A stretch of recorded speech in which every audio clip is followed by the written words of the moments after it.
కాళేశ్వరం బాధ్యుల్ని వదలం. నేను చెప్తా ఉన్నాను కదా, కాళేశ్వరం బాధ్యుల్ని వదలమంటా ఉన్నారు కదా.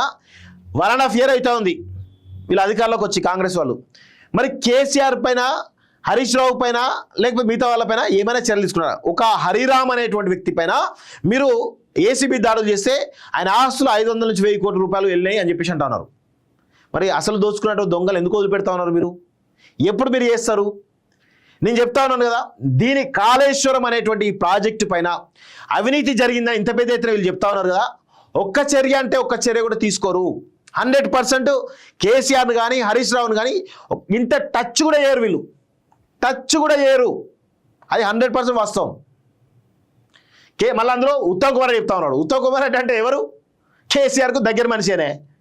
చేస్తాడా? చేయడు.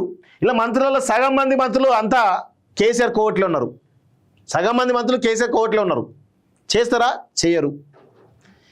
100% కాళేశ్వరం ఓన్లీ కాళేశ్వరం వల్ల కేసీఆర్ను డ్యామేజ్ చేస్తారు తప్ప కాళేశ్వరం వల్ల జరిగినటువంటి అవినీతి అక్రమాలు ఏవైతున్నాయో దాన్ని బయటికి తీసి కేసీఆర్ను కానీ హరీష్ రావును కానీ జైలు పంపిస్తారా? వీళ్ళకి ఆ చిత్తశుద్ధి ఉందా? ఆ ధైర్యం చేస్తారా అనేది ఒక్కసారి అవలోకన చేసుకుంటే వీళ్ళు ఏదో ప్రజలలో ఒక నెగిటివ్ తీసుకురావడం తప్ప ఏమీ చేయరు.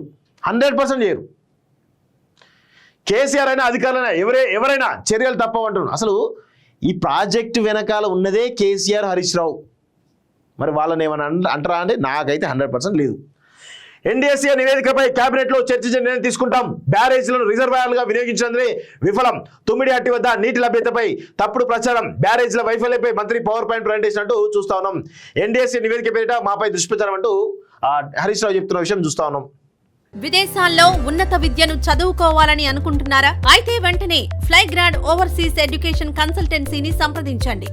మీ విదేశీ కలలను సాకారం చేసుకోండి. ఫ్లైగ్రాడ్.